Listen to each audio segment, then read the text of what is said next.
Hello, everybody. Welcome back to another episode of The Journey Up, an entrepreneur's guide.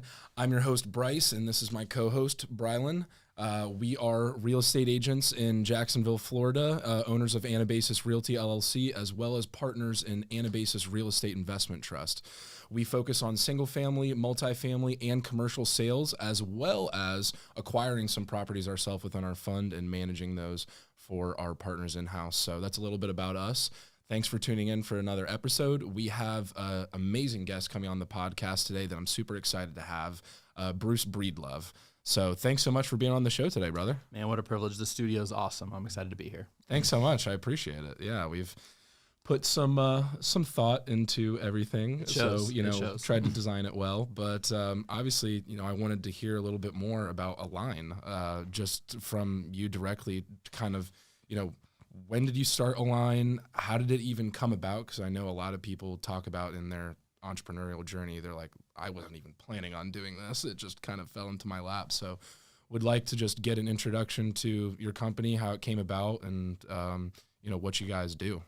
Yeah, so this is really deeply rooted in my story. So I know we're going to get into that, so I'll leave that for when we do. But, we started Align Money Mastery as a product of just me being out in the world, having learned how to manage money expertly, and realizing like no one knows this stuff. Yeah. And so to your point, Align has been through a couple iterations. It started as Your Money Matters.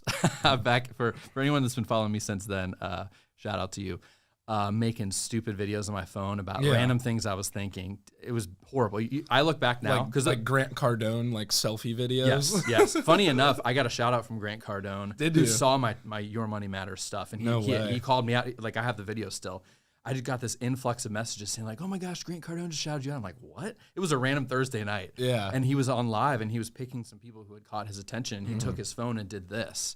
And my channel was up there, and he was going through some of the stuff. Crazy, just random. He straight shouted you out. Yeah. Oh. With no, there was no, I didn't pay for that. It was just organic. And you got, I'm sure, just a ton. I did, but then I stopped producing content because so the model was completely broken. But yeah, we can go towards that. So Your Money Matters was the start. Mm-hmm. Then I revitalized it as iFire Finance. And so I was attempting at that point to build a website, start putting blog content out there, and just drive revenue, and then drive traffic, and then monetize that traffic, doing ads and stuff. So that fell off quick because it just wasn't conducive. My passion is teaching people, right? Uh-huh. So I don't want to be stuck behind a computer writing articles, and this is before ChatGPT, so I had to actually write them. Yeah. so then iFire Finance got put to the side, and then now it's reborn again as Align Money Mastery. And really I've been coaching people on personal finance for almost 10 years now. And again, it's just a product of me understanding how money works, and then wanted to teach other people about it because I realized no one knows this stuff. Okay? Yeah. Right. So Align Money Mastery is really about the alignment of your dollars and where they go and your personal goals. Okay. It's about being in alignment with yourself and your actions and your goals, but also in a relationship. Like, as we know, money is a very high up reason of why relationships, marriages don't work, right? So we are about alignment with one another, husband, wife, whatever your union is, with money. And couples, as disordered as our relationship with money is with ourselves, it's worse with couples. If you can't talk about it, it will always be a pervasive issue in your relationship. So we focus on that too. So the Align word means many things. Yeah. So it really started because we were approached by a good friend last year who said like, "Hey, I see what you're doing. Teach us." Yeah. And so I sent him a quick email. Shout out to Clay. I know you're watching this, buddy. I sent him a quick email saying, "Hey, we could do this for you. Here's how much it would cost." And he's like, "Boom, I'm in." I'm like, "Whoa!" Like, people will actually pay for this advice. And I just for the 9 years leading up to that, I just wanted to help people. Right. In my free time, I would meet people at Starbucks, and I would write them out a budget and all this. I'd spend 3-4 hours with them, and then they'd go and not do it. Yeah. Because the moment I say, "Hey, you actually got to sell your car," they're like, "I'm out." Yeah. But so when people are paying for advice, they value it a little bit more, right? For sure. So I quickly, built content, built a website so that we could actually legitimize this thing. And since then, we've helped 13 families, either single people or couples, pay off $130,000 plus in debt, invest over $100,000. They've saved, I can't remember the number, but something like 25, 26 grand in interest just in 1 year. Buy 2 houses, fund emergency funds, fund HSAs for kids and 529s for kids. Like the impact we've been able to have quickly is astonishing. And this is just a product of, again, me understanding how money works and wanting to teach other people how to do it. And then Clay being the catalyst to be like, legitimize this. Yeah, so exactly. That's where we are today. We have a couple entry points. Number one is our 3-month mastery class. And I know it sounds like a lot. I say 3 months and people are like, oh, but it's a 5-hour per month commitment. Okay? The way it works is you join, it's $750 as of January 12th of 2024, subject to change. And really you come in and it's 2 live classes a month, and it's 2 accountability sessions a month. So 1 hour every week for 3 months. Are those accountability sessions over Zoom? Over Zoom. We have people all over the country doing this. So it's all on Zoom. You do not have to be in person for it. So great point. But they're one-on-one. So you're not having accountability with the rest of the group, right? Yeah. There's group classes so you can learn from other people's questions. Those are on Zoom. Those are recorded in case you miss. You can watch it later. You always have access to it. And then we have one-on-one accountability sessions that are either reinforcing what was taught in the class, teaching you how to budgeting with you. We have a tool called Monarch Money that we use that helps people track their money, and we budget with them with that. And then we teach you how to manage money, how to pay off debt, how to invest, how to maximize your credit, how to invest in real estate, all in that 3-month period. So the goal is to come in wherever you are and exit understanding how to manage money for the rest of your life. Yeah. Okay. That's 1. 2, we have what's called like passive income. We call it Align Elite, and this is brand new. We teach people how to build passive income. This is really geared for people who have already taken our Align Money Mastery class, so who know how to manage money. It's a higher tier. We want to welcome anyone to it, right? But really, I think it's best if you come to this once you've already understanding the fundamentals, how to manage money, right? I don't really want to teach you to invest and take on some risk if you're still dealing with some high interest debt. I don't think that's the best situation. Exactly. So really, for that, it's 10% of passive income per month. So we don't make money unless you make money. Period. Okay. And then for those who just want some help here and there, we have a monthly coaching subscription, $100 a month. You get 2 1-hour calls with us a month to talk about whatever. So right now, that's what we offer to people to help them win with money. Okay. Wow. Very interesting. So on the passive income side, what are some of the typical avenues that you're advising people to go into? Because obviously there's more than one. It's not just real estate. Right. So we will talk about this, but we build a lot of our wealth in real estate. I house hacked my way through 5 houses in a matter of 2.5 years. And that changed my life. Yeah, it is. And it's amazing how much you can do in a short period of time when you just go and kill it. Right. Awesome. But passive income is very easy to build. I mean, there's, you operate a real estate investment trust. REITs are one of the best ways to do it, right? Oh, for sure. Real estate investment trusts have to pay out 90% of what they make to their shareholders, right? Not a lot of people know that. Right. So their business model is built to make their shareholders money, right? So, real estate investment trusts, you can, but the barrier to entry is very low. You can start investing in real estate with $100. Exactly. Right.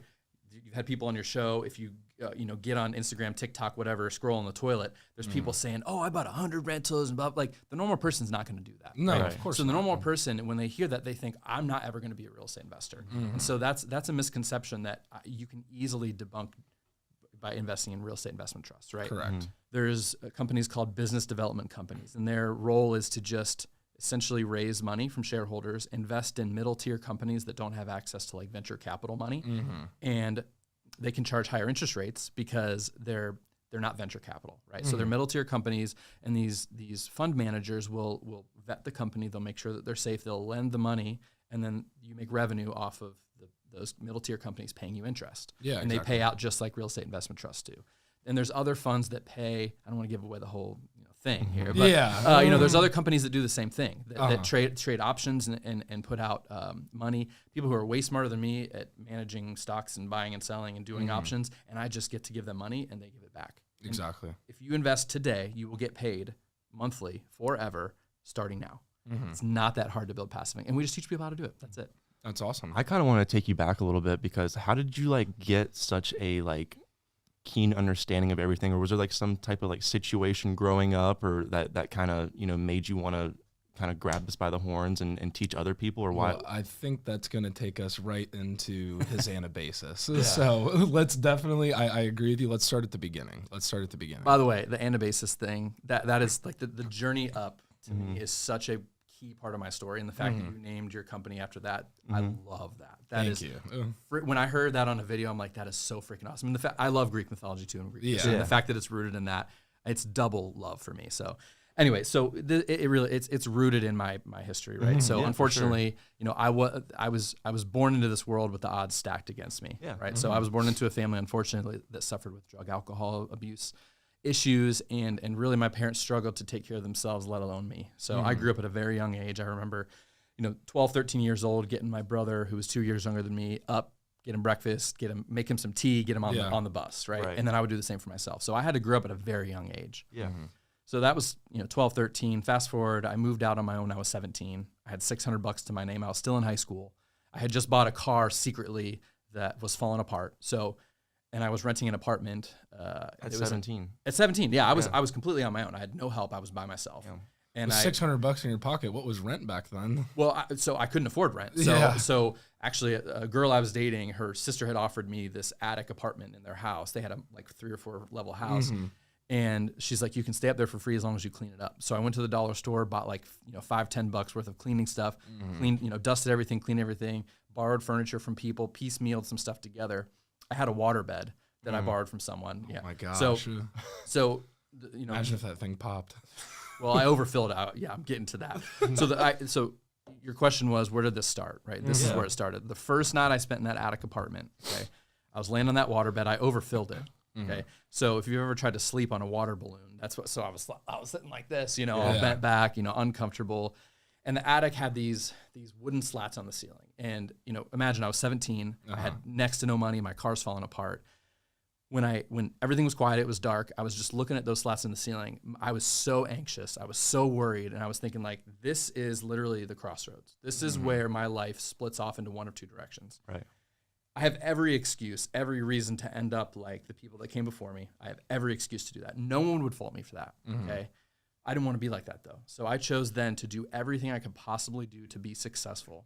And I knew just from being alive in this world that it was grounded in understanding how to manage money, okay, and make it work for me.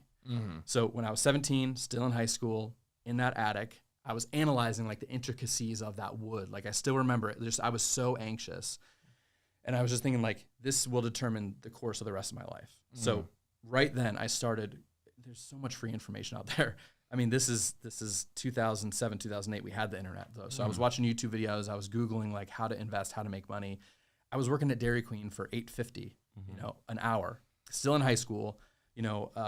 And luckily, I'm you know, academics has come easily to me. I got a full ride scholarship to the University of Akron in Ohio, where I went to school. I became a nurse. And so as I got into college, got through college, I was only making $8.50, $9.50 at Dairy Queen. I worked at Dairy Queen for 7 years, all during my school. But I started a Roth IRA and actually started investing at 18. So because I realized, like, okay, you can invest in it, you can avoid taxes and this and that. So I started doing that then. I opened my first Roth IRA at 18, as soon as I could do it legally. Right. You found a Roth IRA from YouTube, or where were you getting? That was where your basic entry-level knowledge was coming from. And it just so happened. Research. The YouTube video was made by someone who worked for Primerica, which, say what you will about Primerica. I have my own opinions now. But yeah, I opened up a Roth IRA with Primerica, and it was a 5% front-loaded fund, which is horrible. Yeah. So every $100 I put in there, $95 would only show up in the account. So it's so bad. It's so bad. But I still started, right? I started investing, started seeing that I was making money every day while I was in school, while I was doing my classes. And I didn't have to go into Dairy Queen to make $8.50. I made $100 today because the market went up. Oh my God. Like that was life-changing for me. And it started at 18. Okay. So fast forward, I became a nurse. I started working in Ohio as a heart failure, renal failure nurse. And so then I started making money. I remember my first paycheck was $1,200. I'm like, oh my God, this is so much money. Because I was used to living off of $800 a month for the last 7 years. I just had double that in a week. Oh yeah, absolutely. Was that like your first career path that you wanted to go into? That was your first love, was medical field? I did it because of job security. I made a safe decision to be like, I can become a nurse. It takes me 4 years. I'm skilled at math and science. I can get a job anywhere. I always wanted to leave Ohio. That's how I ended up in Jacksonville. Yeah. But I'm like, I can get this degree and it will give me immediate security and income wherever I go. Okay. It was a safety play. So I'm lucky that I was good at it and I loved doing it. I was a floor nurse for 10 years. Okay. Just over 10 years. Yeah. So from 2011 to 2021. So yeah, it was my first entry, and then I started making money. I never made more than 75, 80 grand as a nurse. So I worked as a nurse, bedside for 10 years. And, I maxed out at like 84 grand my last couple of years. Mm-hmm. So I never made a ton of money, but I just started investing early. Right. Yeah. So obviously being a nurse, I had access to a 401k. I learned about the funds inside the 401k, which ones are expensive, which ones perform, which ones don't. And I just, again, taught myself. Yeah. And so what I realized in my early 20s is like, oh my God, I talk about this like, hey, what did you guys pick in the 401k? It just, comes up in conversation. Mm-hmm. And these people that I worked with had no idea, none. And some of these people had been nurses for 15, 20, 25 years. Yeah. And they have no idea. They're spending their time, nursing is hard on your body, hard on your mind. And, so I wanted to build wealth as soon as I possibly could to get out of it. Mm-hmm. So nursing was always a means to an end to me. And if you don't know, nurses only work 3 days a week. So I was 3 12-hour shifts a week. So I would work from 7 p.m. to 7 a.m. So I had a lot of free time. You have a lot of free time. So I had a lot of time to start businesses. I've always been entrepreneurial mindset. I can tell you one time, if you're analyzing the wood in the ceiling, you're definitely an entrepreneur. So, the reason I was doing that is because I was just so anxious that I was just so hyper aware at that point. I just remember being fixated on these things. It was like my mind was just abuzz with anxiety. Yeah. Mm-hmm. So that is such a pivotal time to me, and I always go back to that. Right. It was just a way of like calming my mind to be focused on something else. Yeah. Your turning point. Oh, yeah. Absolutely. Oh, that was a clear fork in the road where I could have chosen one of two directions, and again, no one would have faulted me for going the victim route. Yeah, no, and I think that's so cool too to hear stories like that, because I even remember there were times growing up for me, like there were times where I felt like I was victimizing myself, and then I remember too, I have situations where I was like, it stops here, and then odds were stacked against you. You could have been another statistic, but you're not, and that's awesome.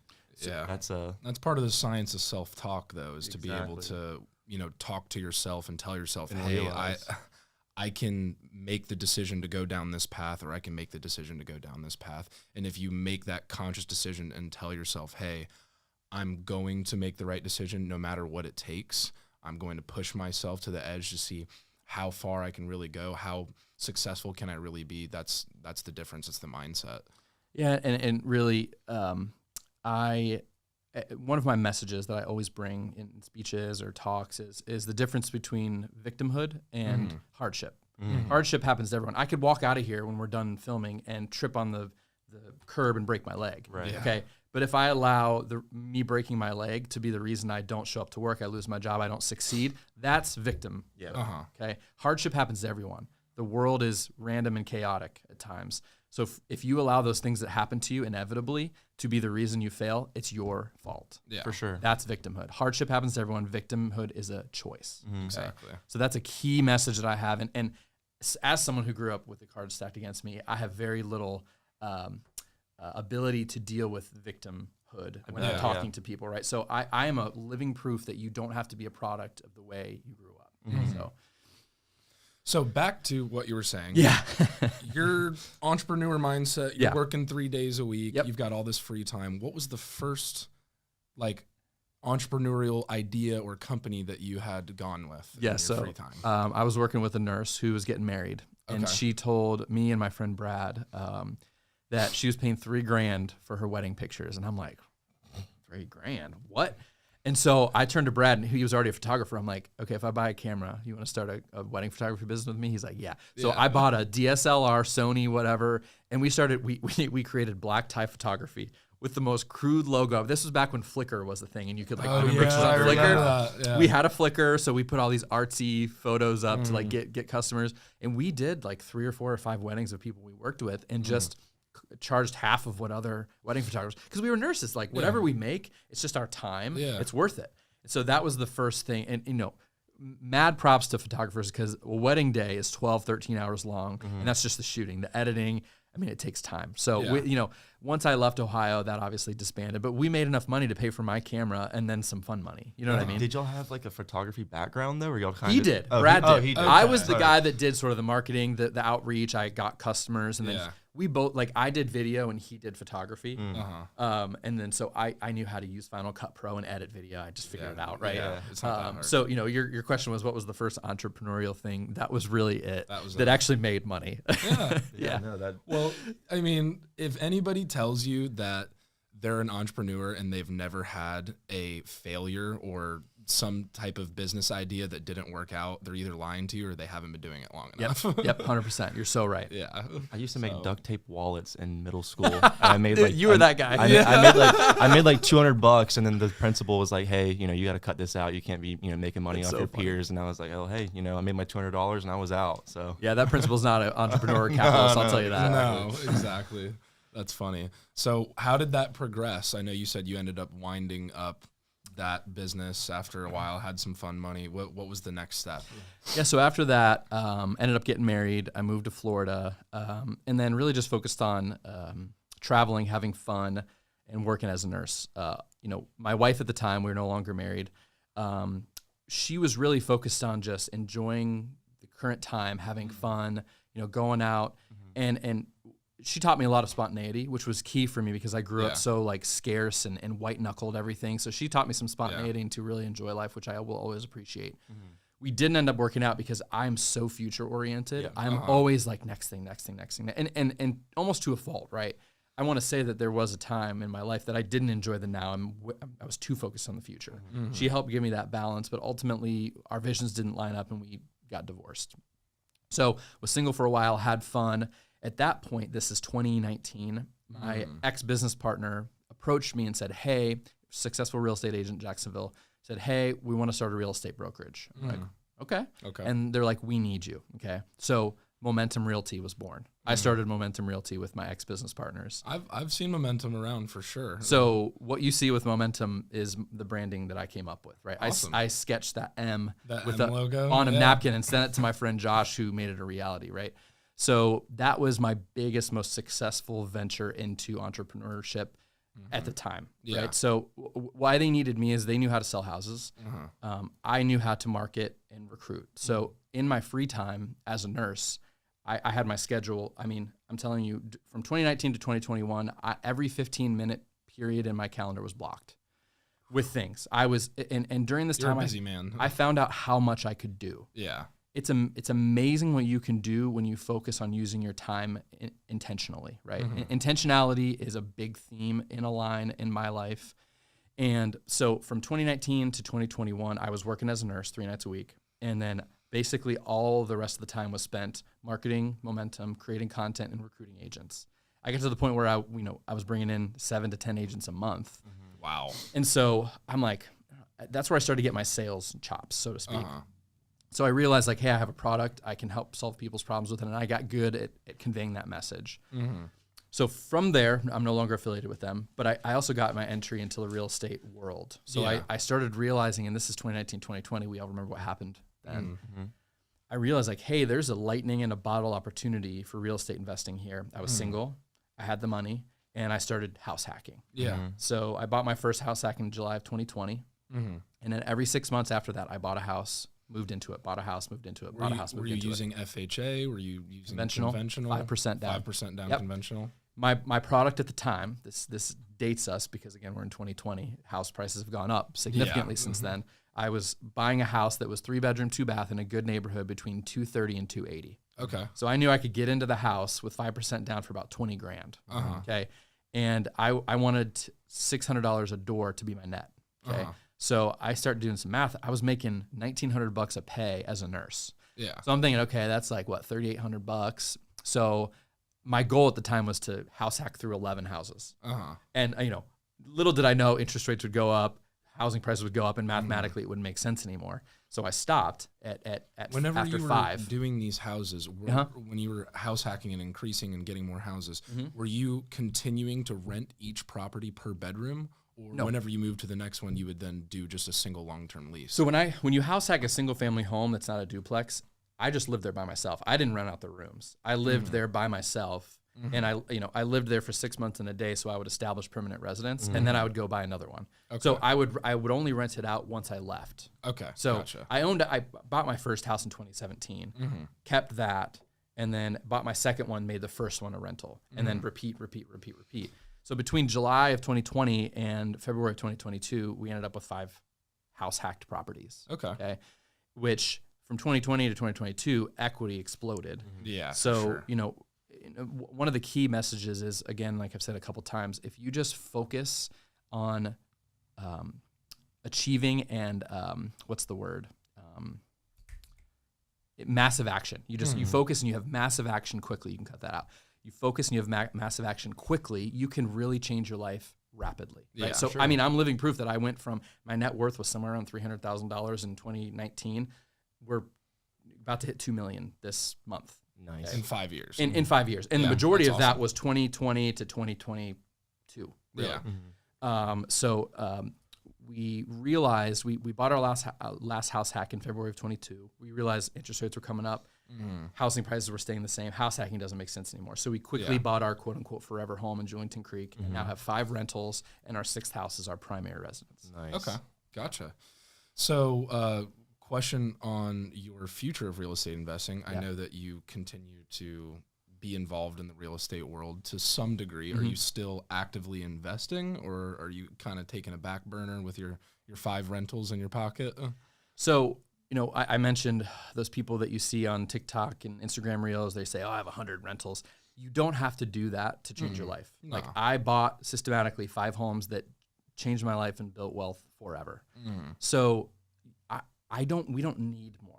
Right now, for us to buy another house, by the way, we're not going to move into it because I'm married again, again now, and like we don't want to move again. Yeah. Screw that, because I moved so many times.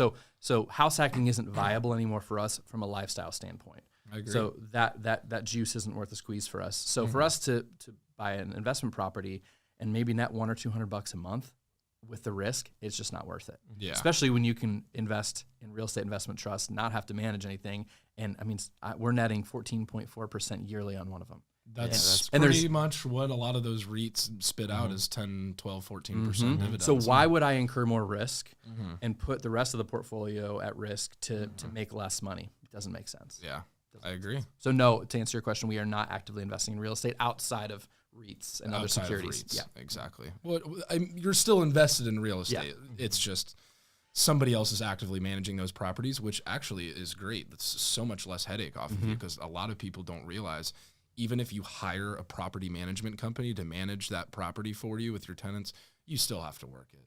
You still have to work with the property manager. You still have to, take care of the property and do things. There really is no 100% hands-off landlording. I mean, it just doesn't exist. And in my opinion, using a property manager creates a subpar product for renters. I agree. When I started this, I wanted to be the best landlord ever.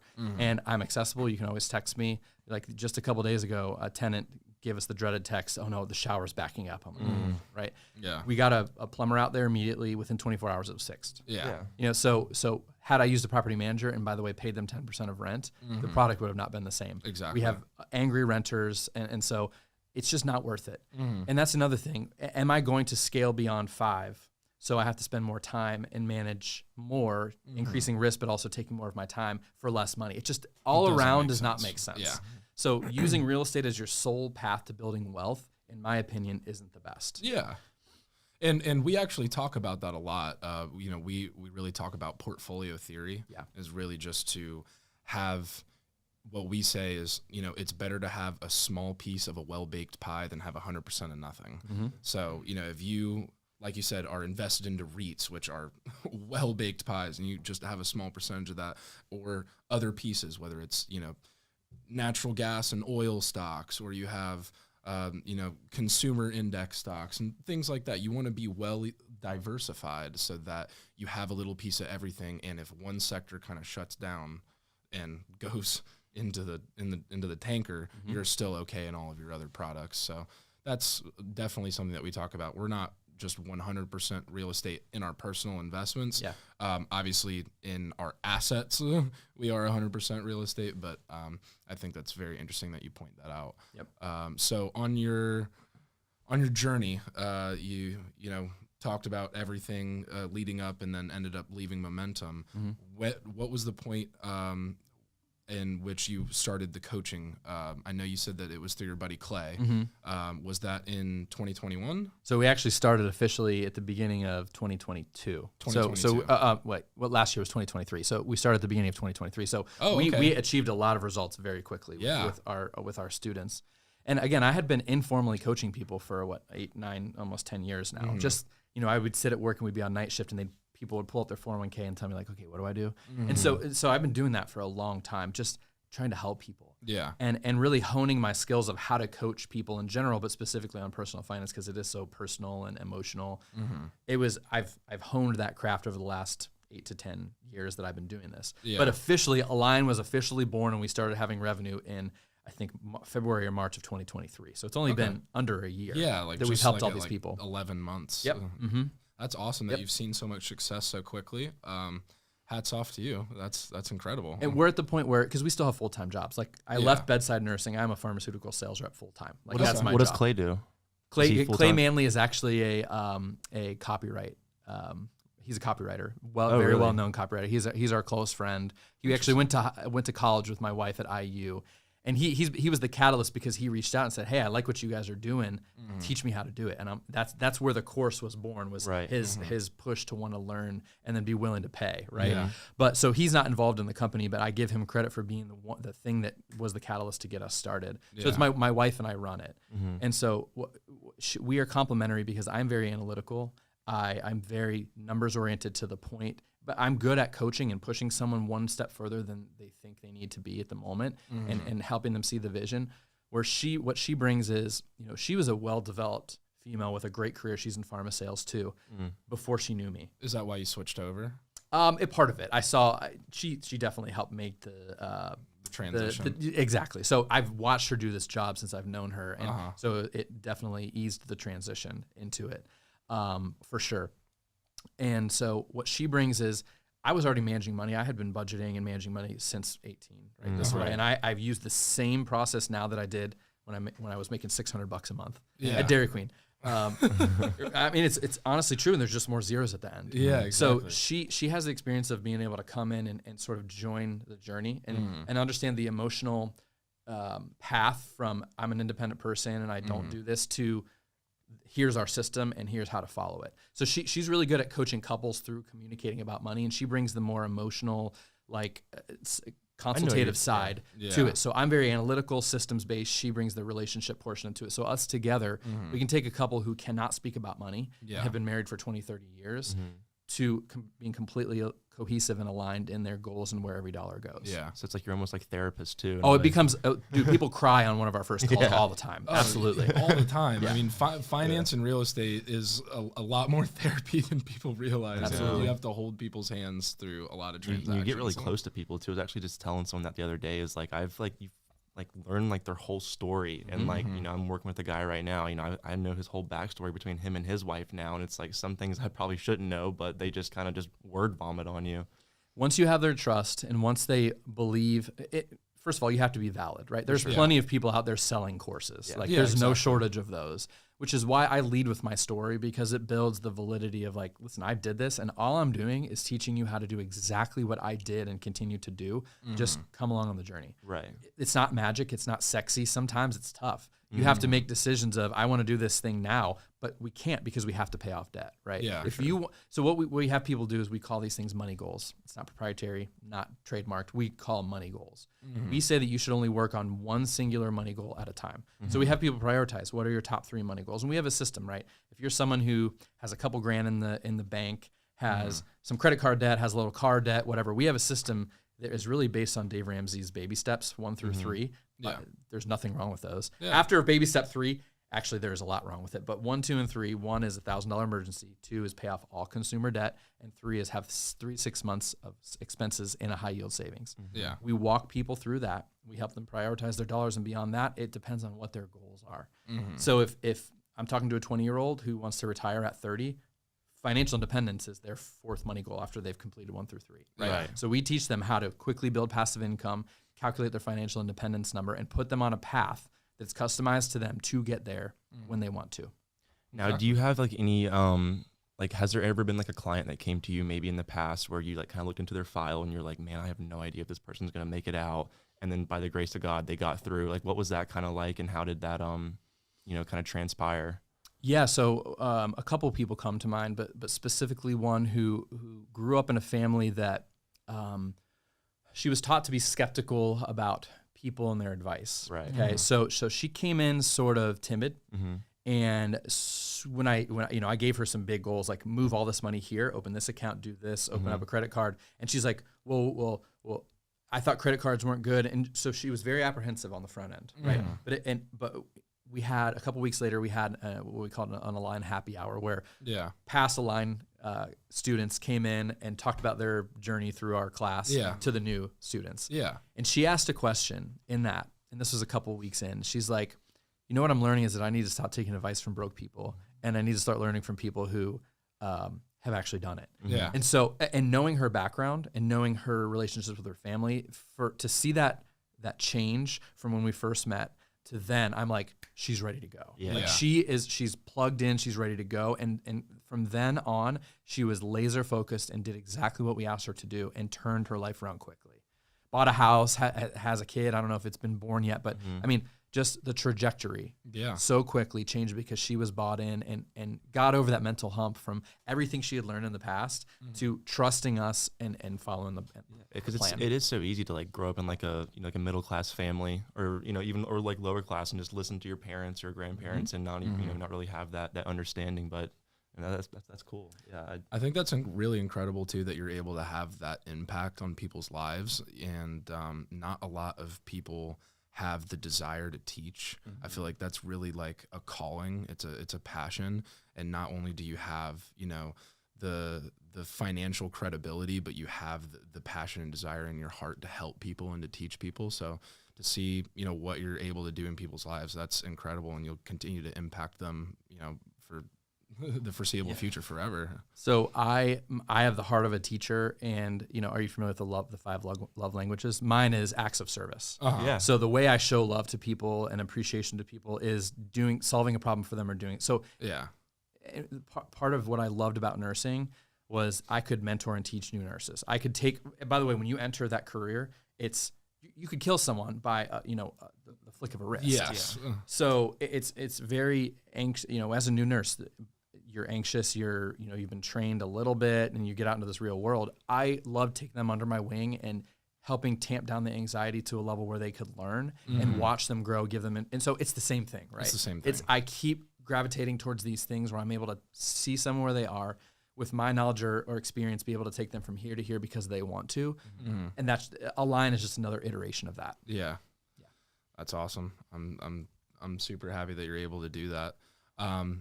So I wanted to touch on something that obviously you've built an incredible story, but for people that are interested in working with you, and you mentioned it before, there are a lot of people that have different courses, all over.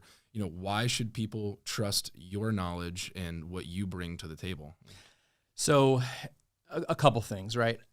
If I make some content and I tell, my story about, hey, here's one thing that we do to manage money, and you compare it to a video on TikTok that gets hundreds of thousands of likes, views, whatever, the difference is that ours is not sexy. Ours is you're going to have to make some hard decisions and divert dollars away from stuff that's going to make you feel good now to secure your future. That isn't sexy. That's not fun to watch, but it's real. Okay. And we're going to get less play, less likes, less comments, whatever, than the video of the guy who has 100 rentals and makes $10,000. But that's not attainable for the normal person. No. Right. I can take someone who is a normal person in this world with a normal job and help them build wealth because I've done it. So apart from, I'm answering your question with a couple things. We have real advice that works for the majority of people. Okay. Not sexy, flashy, sound bites. Okay. So it might be actually a harder sell to believe us because we don't aren't getting the attention, the play that those videos or influencers are. Okay.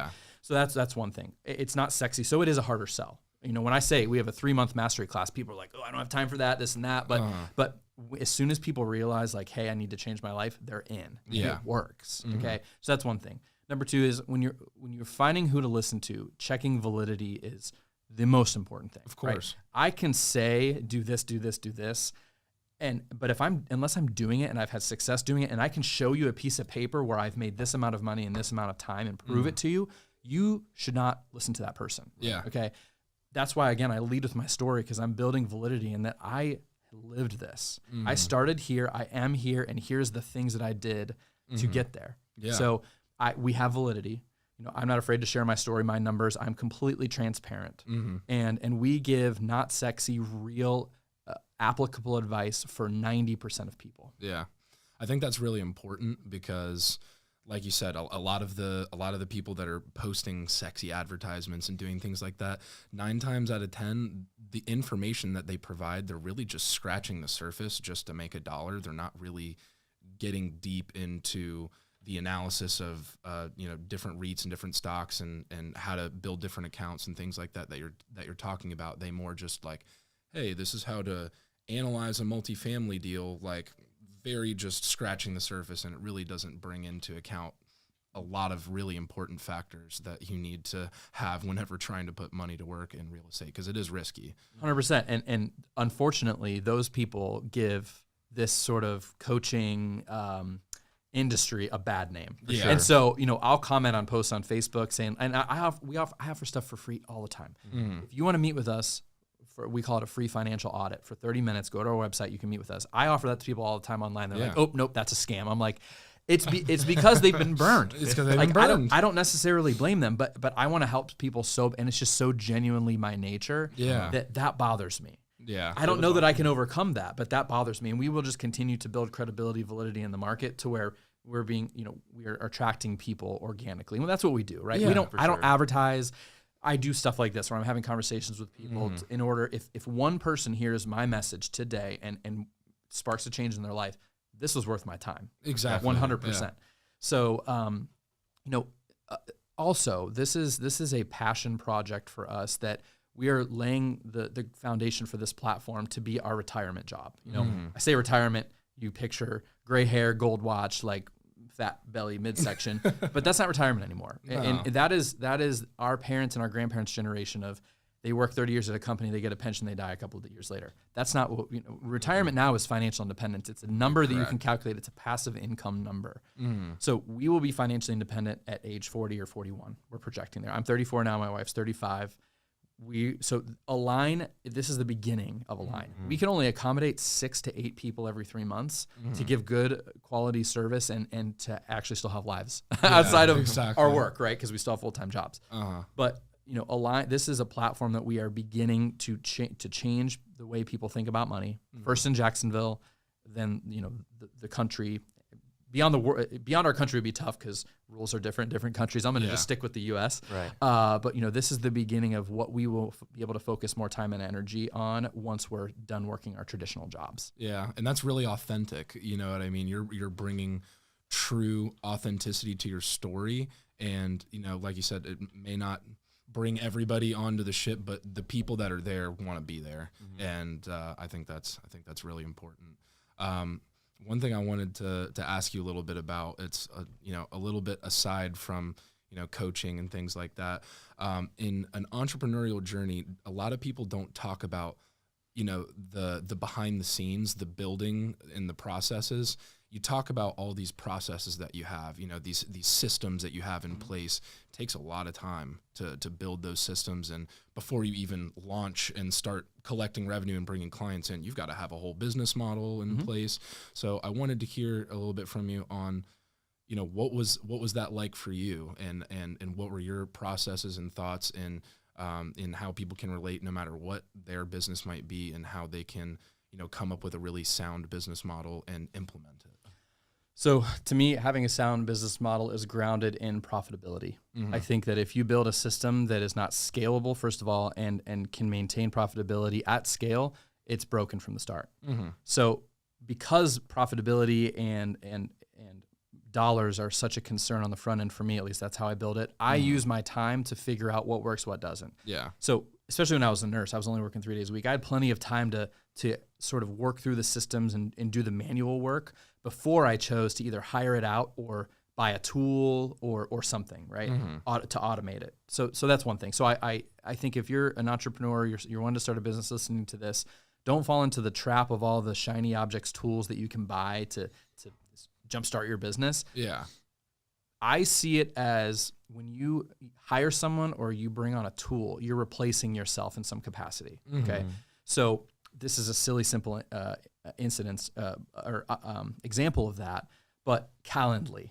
A lot of people use Calendly, but when you get Calendly, the tool, you're replacing yourself in having to schedule appointments. But on the front end, I wanted to know how long it took and how to schedule with people. So I would just text with people, right? So then I figured out, okay, all I need to do is put out my availability and pay $10 a month, and I get that time back. That's worth it. So the return on investment of buying that tool and hiring myself out in that way is worth it. Yeah. So to answer your question, you need to have your hand and analyze every part of the bringing someone into your business. Okay, do it manually when you don't have a ton of customers. Then start picking pieces that you can either hire out or automate with tools. Yeah. Okay, and those tools have to be scalable beyond the 1, 2, 3 customers you have right now. Okay? Exactly. And the cost can't scale beyond so that it hurts your profit or you don't become profitable. Okay, sort of a general answer, but really the takeaway is you have to understand every facet of the process, bringing people in, their experience, and what you do after before you bring in any tools that you pay for. Yeah. I think real estate agents are people I'm going to pick on here is that they tend to be the ones that want to buy all the stuff. Right? Correct. Right. And I've coached plenty of real estate agents. Real estate agents have gone through our class. Yeah. And they have so many tools, things that they buy that don't give them a provable return on investment. Yeah. It goes with any business. You are the business. You are the business. You are working in the business and on the business. As you grow, you replace yourself so that ideally you get your time back to step away and it automates. That should be the goal of every business owner, that you should not have to get up every day and work in your business. Right. Yes. Okay. You have a job, not a business, or you're not an entrepreneur. You are an employee of your own business at that point. Exactly. So, and by the way, there's nothing wrong with that because every good business started that way. Exactly. Like, you know, our rentals, we have automated a lot of it, right? I have a form email that I send to a new tenant when they come in that says, here's your trash day. Repairs below $250, call this person. From $250 to $500. By the way, below $250, you're responsible for it. $250 to $500, call the handyman. He will do it on his own without even calling me. Above $500, the handyman will call me and say, hey, or text me and just say, hey, here's the thing, yes or no. Need and approval. I hit yes. And so I'm not getting called for a clogged toilet in the middle of the night. Right? You see what I'm saying? So again, that's a system that I put around. But on the front end, I was the one fielding all those calls, and then I found an opportunity to automate it, which it's a Google email, it's free. Yeah. But it's just an example. So the takeaway is understand every facet of the business, become an expert at it, so you know what you can expect, or you can inspect what you expect from the tools that you then hire yourself out and step away. Yeah. I think that's great advice. I think people should really listen and key in on, hey, I need to learn from not necessarily mistakes, but situations, right? Like you said, like you have tenants calling you in the middle of the night or whatever the situation might be in their business. Like, hey, how can I turn that into a system or an automation or something where it's taken care of without me having to sit there and field every call or whatever the case might be. And I think that's how you grow and scale and hopefully responsibly replace yourself. Yes. Yeah. You get more time to do like the important stuff. Yep. Another thing is slow and controlled growth too. I think a lot of people have this like get rich quick mentality where it's like, I'm going to do, like you said, just buy everything, put everything in as fast as I can and just take it to the moon. And it's like, okay, you can only handle so much so quickly, but also at the same time, you don't want to be so rigid where you're not doing anything. So I feel like that's two things that kill a company is not enough growth and too much growth. You have to have that kind of A good controlled balance. Yeah, exactly. So I'm right in between massive action, get everything done, and done is better than perfect. So I'm squarely in the middle of that. Probably lean towards massive action, but to your point, like the rigidity of having this paralysis of like, oh my gosh, it has to be perfect the first time. That's not going to serve you well. Exactly. And being a loose cannon, you know, what is it? Shoot, aim, fire. Shoot, aim, fire, fire, aim, shoot, whatever it is. That's not going to serve you well either because it doesn't build credibility with your customers and in the market. Yeah, because you're seen as a loose cannon that is wishy-washy. So you have to be self-aware and be in between those two extremes for sure. Yeah, exactly. And something that I've learned as a business owner as well is you do have to test different avenues and different marketing strategies and different things to see what works. Don't test too much too quickly because you'll get overloaded. But at the same time, once you find something that works, stick with it and grow that piece. Because I feel like a lot of people, they switch their avenues because they hear about this new technique or they hear about this new strategy and they're always, starting TikTok or something. And they're always switching their business pace, and it's like you can't see real growth if you're always changing how you operate your business. You should be nimble so that you can change, so that you don't fall back with the times. But at the same time, as you're trying different strategies and then you find what works, like you said, find the automations and find the scalability of what works and grow that and stick with it, because that's what's going to end up working in the long term. For sure, and I'm living proof that works. And I've pivoted plenty of times. And trust me, when I lay my head on my pillow at night, I'm thinking like, oh, I said I was going to do this thing. Now I'm doing this thing. There's this sort of like imposter syndrome that rises up in me a little bit. But that's part of the journey, right? Yeah. For sure. I when I was doing Your Money Matters, these terrible videos, I was saying everything with my chest and with conviction, right? And I still believe it. However, I pivoted to make something that would help more people, that would be profitable. And this is an entrepreneurial podcast, so this is geared towards people who want to start, maintain, and grow businesses, and hopefully exit one day. But if you're listening to this and you're thinking like, I don't have a business idea, whatever, I'm also living proof that you can be an intrapreneur and get a regular job, right? Figure out how to maximize your income, your active income, and make it into passive income. Yeah. You're an entrepreneur. You run your family like a CEO or a CFO. You're still entrepreneurial in a way where you're taking advantage of opportunities like buying REITs or like investing in things that give you passive income. You don't have to start your own business. Yeah, exactly. Like understanding how to manage your resources to maximize return on investment, my argument would be that's entrepreneurial. Of course. And you don't have to start this, crazy business in order to be entrepreneurial. The normal person with a 9-to-5 who manages their money expertly and creates passive income, that's entrepreneurship. 100%. I agree. And yeah, like you said, you don't have to do some crazy startup to be a showboat entrepreneur. You can find side hustles. I think side hustles are very important. Yeah.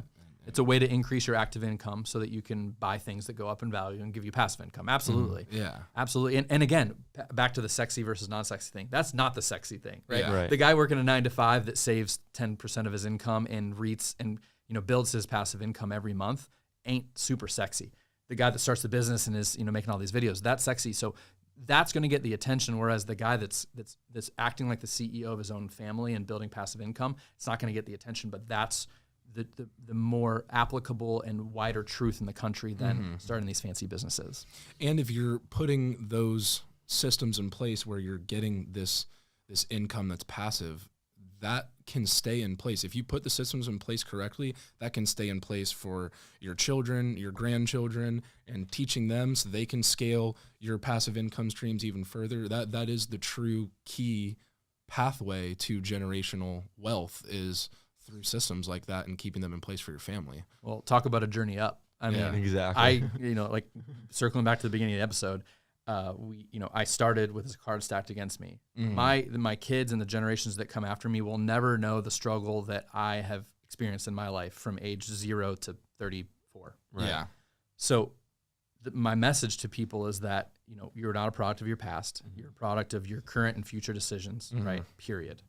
And I'm living proof that you can change your family tree forever with a series of good decisions over time. Yeah. That's it. And, generational wealth, to me, creating a legacy, that's what I lay awake at night thinking about, is how do I take what I've done, this ascent, this journey up, again, I love the name, and make it sustainable so that I'm dead for 100, 150, 200 years and people still know my name. Yeah, exactly. Because people are still benefiting from the sacrifices and decisions that I made from the year 1989 to whenever I am not alive anymore. Yeah. Right, So that's an incredible story, and we've gone all the way through. We've got a lot going on in the market right now, and you started at the beginning of 2023, which was not the best year financially for a lot of people. How did you see that impact some of the people that you've been coaching? Would you say that you've had to, decrease budgets, things of that nature? How did the economy, change how you were interacting with clients? And then how do you see it progressing moving forward? Because the Fed has announced that they have 3 potential rate decreases happening. What are you going to, tell your clients, and what kind of pivots are you thinking about making for 2024? Yeah, and this is a whole other hour episode on it by itself. But so just to quickly set the stage, June of 2022, inflation was 9.1%. Yeah. Which means from 2021 to 2022, the cost to live went up 9.1%. Okay. Right. So then from June of 2022 to June of 2023, inflation was 3%. So people are like, oh, well, inflation's going down. No, it's just getting worse, slower. So, and that stacks. So prices went up 9% in 2022. Prices went up another 3% in 2023. So over a 2-year period, your dollar lost 12% of its value. Correct. Okay. So the middle class is getting crushed. They're getting absolutely crushed because wages have not kept up with this cost of living increase. Yes. And we can argue there's some ironclad reasons why inflation happened. We can again talk about that another time, but it's here. Yeah. Okay. So the reality is people's savings is the lowest in recent history. 401k hardship withdrawals are at an all-time high, meaning people are borrowing on their 401ks to pay for their life. Consumer debt. Well, credit card debt hit $1 trillion in the Q3 of 2023 for the first time ever. It's now currently $1.3 trillion. So we're up 30% in just a few months on credit card debt, which, by the way, is at the highest percentage APR because of interest rates being high. So people are getting hit everywhere. And so the interesting thing is consumer spending and consumer confidence is still at a consistently high amount. So that mismatch between people outspending their means is going to come to a crash sooner or later. And it happened for a lot of people in 2023. Okay? So people were taking out HELOCs to pay off their credit cards, which mathematically makes sense, but risk absolutely does not. Right. You're borrowing 10% to pay off 30%. Mathematically, hey, we did something. But what happens when you don't pay your credit card? You get angry calls from some guy at a collection center. What happens when you don't pay your HELOC? Your house You lose your freaking house. Yeah, house is okay. gone. So this is not a safe way to continue personal finance. Okay. So again, to set the stage, middle class is getting crunched. Okay. And Warren Buffett famously said, when the economic tide is high, everyone looks good, everyone's floating, everyone's looking like a genius. When the tide goes out, you see who was swimming without any underwear on. Okay. There was a lot of people without underwear in the end of 2023. Okay. So unfortunately, our class is built to prepare people for any economic situation. So, halfway through, three-fourths of the way through 2023, when people realize like, my bank account's lower than it's ever been, I feel the crunch, I'm staying awake at night worrying about money, that helps people come to us, which, we don't love that that's the situation, but it's just reality, right? And by the way, we're there to help. So my message to someone who got crunched and just destroyed by 2023 is let's learn from that mistake. Okay. Sure. Number one, you have to have savings. Okay. You have to have, again, the not sexy thing, right? You have to have at least $1,000 in a high yield savings because when life happens, you're going to have to slide your credit card. Okay. Period. Get that done. You've got $1,000 in a high yield savings. Boom. You're good. I want you to focus all of your efforts on paying off debt. And when I say debt, I mean consumer debt. So I'm talking cars, credit cards, not mortgages. I'm talking HELOCs, anything with a variable rate interest rate or something that is consumer oriented like credit cards, cars. Okay. Typically, we finance depreciating assets with those types of debt, which is why we separate good debt and bad debt. Good debt is houses, 0% financing on appliances and stuff. If you apply that money to investments, bad debt is anything consumer. The difference is these things go up in value. Typically, these things don't. Okay? Right. So you're putting your money towards things that go down in value, and then you have to pay interest on it. That's a double whammy. It's just it's got what we call financial gravity. So pay off all your consumer debt. Once you do, get 3 to 6 months of expenses, not revenue, expenses in a savings account. And if you're a business owner, I want you to do this for personal and for business. I want you to have a high yield savings for your business that is 3 to 6 months of operating expenses. And then for personal, I want you to have 3 to 6 months of personal expenses in a high yield savings.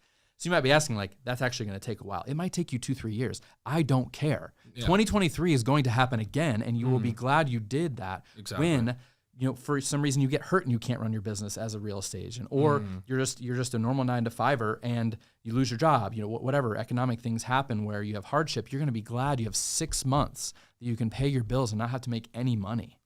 Okay. And by the way, once you're there, the risks, by all investments carry risk. Okay.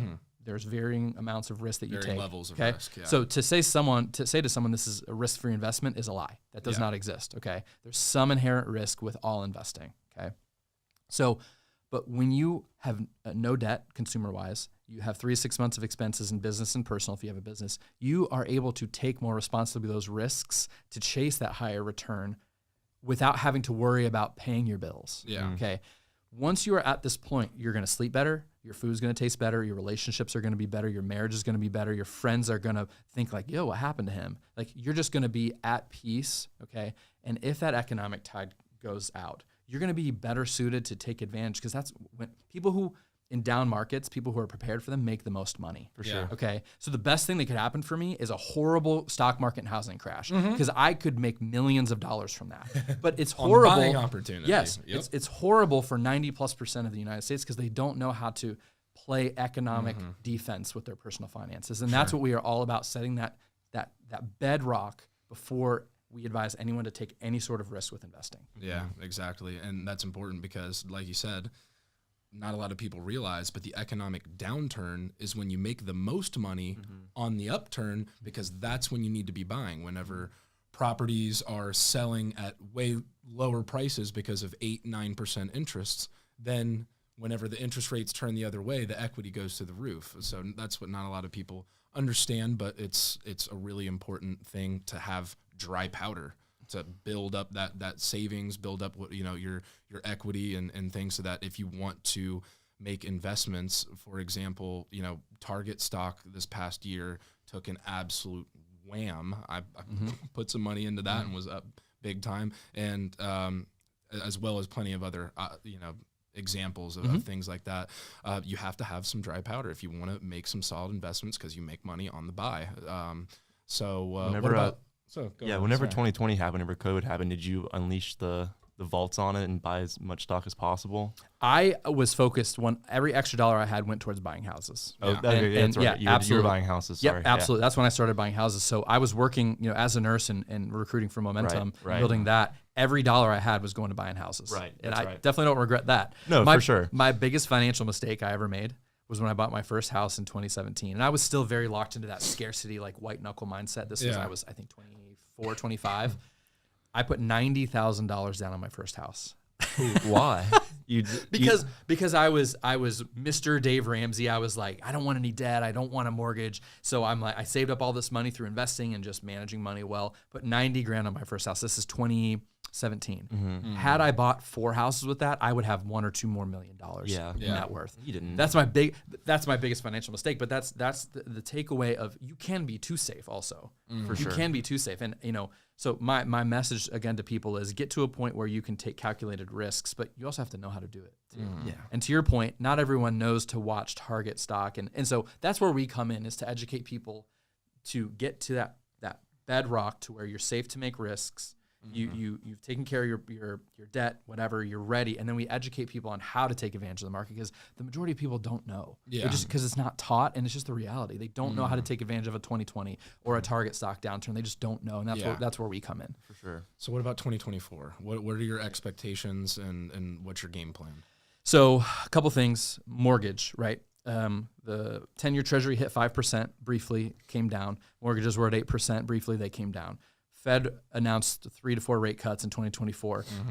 Mortgage rates, 10-year treasury dropped 1.5 points. Those the rate cuts for 2024 are already baked into the 10-year treasury. Yeah. Okay. So if the Fed gives no forward guidance and just does what it says, mortgage rates will be 6.68 to 6.75 for the whole year. That sounds about right. That's my prediction. What I am predicting, though, is that the rate cuts won't happen in the time that they will, because if you look, unemployment's staying the same, but I don't trust the numbers, because what are they really reporting? And actually, when the government reports the unemployment numbers, they always edit it the month after. So if you go look back at revisions in the unemployment number, they change it a month later. Why do you think they do that? So are you familiar with John Mayer? Yeah. The song "Waiting on the World to Change"? Yeah. There's a line in there that said, "When they own the information, they can bend it all they want." Yeah, exactly. Okay. I'm not trying to put my tinfoil hat on here and be a conspiracy theorist, but I look at the numbers, right? Yeah. Unemployment is at 3.7% still, although after they report it, they change it every time. So we're not seeing the real number. That's one of the things that the Fed is making their decisions off of. Consumer spending. We blew out Black Friday in 2023. It was the highest ever. Okay, people were using buy now, pay later to finance their TVs, purses, clothes. Like phantom debt, right? That's what they call it. They call it phantom debt because it's not reported to credit. 42% of buy now, pay later loans have missed at least one payment since then. So the consumer's tapped out, but they're still spending at record levels. Okay. So, but I don't anticipate that that's going to come to a head. I think that we're going to keep kicking the ball down the field in both national and personal debt. The current administration is paying off people's student loans. So that's a way to sort of give people, a little reprieve when the consumer's tapped out. For sure. If you look back to headlines at the beginning of 2023, everyone was calling for a crash. Everyone was calling for a crash. Yeah. But what happened? The S&P 500 was up 26%. Yep. But why? Big tech companies laid off tens of thousands of people. Okay. What happens when Amazon lays off 15,000 people? The stock pops. Yep. Because what happens when you fire people? Salaries go down, EPS goes up, and boom, the stock price pops. Exactly. It's artificial. And by the way, 7 stocks ruled the S&P 500 in 2023. So there's a lot of fake success happening. There's a lot of easy money that has not quite run out yet, but we're headed there. So my prediction for 2024 is I think that we will have the 3 rate cuts. I think that the guidance that Jerome Powell will have, though, is not going to be as dovish as it has been for a soft. I think we will maintain these little cuts. I think it's going to be 25, 25, 25. Yep, 25 basis points. I don't think it's going to be more than that. Exactly. For this whole year, we're going to end the year around 6.6, 6.75 mortgage rates. I think the stock market will return 15% plus when I'm referring to the S&P 500. I think it's, I put out this post a couple months ago and I got so much crap for it on Facebook. I said, today is the best day to start investing. Comments like, how do you know this and that? What? You're basing it off the Fed. The point is you got to just start. You got to start. Okay. If you trusted the headlines and thought, oh, we're going to have a crash, Chicken Little, the sky's falling in 2023, guess what? You missed out on 26% of return on the S&P 500. Don't you look silly? Start. Yeah. The best thing that can happen for a 20-something, a 30-something, even a 40-something, if they start investing now, is for the market to decrease a little bit. Guess what? You're buying at a freaking discount. Buy more. Exactly. That's what a lot of people, I think, don't understand is they buy a stock and then it goes down and they're like, oh, man, it's just going to keep going down. I'm going to sell out of it. Yep. No, double down. Yeah. It goes against your fear, like people act on fear. It goes against that biological impulse that we have. Fear and greed run the market. Right. So people see them losing money, they think, let me not lose more. Right. And it's the counterintuitive to what you should do. Exactly. So that's the market at large. The housing market in general, by the way, we just hit the highest number of active listings in the market nationally since pre-2020, I think. Yes. Been a while. Yeah. And so the sellers are starting to list their homes because they have to tap their equity because, again, they're tapped out. Okay. Where they're going to go, I don't know. But, the golden handcuffs are starting to come off with, 90% of mortgages below 6%, 60% below 4%.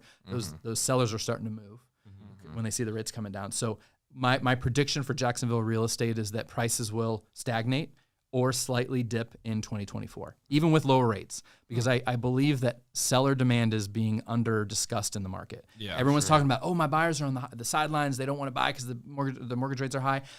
I think that's true. I don't think that's false in any way, but I do think that housing prices are based on what? Supply and demand. Okay, so what prices do in Jacksonville and North Florida in general are based on do sellers outpace buyers or vice versa. That's all that it's based on. Pretty much. Right? Yeah. So if we all of a sudden, which is already happening nationally, have this influx of listings and we have buyers that maintain the same rate, increase a little bit, we may not have prices go up. Yeah. Everyone's calling for we're going to be back to multiple offers, blah, blah, blah. This could change if we have a population influx to Florida, which we tend to have people coming in. But again, it's all supply and demand. My prediction is that we will be within 3 to 5% of home values as they currently sit in January of 2024. And I would love to revisit that and see how close I am. But I'm not seeing. That sounds good. I don't see a crash. I don't see a boom happening. This is going to be the year of the stock market will increase. The housing market in Jacksonville, Florida, we're hyper local, will be within 5% of its current price. Awesome. Well, I think you definitely are worth your weight in gold, Mr. Breedlove.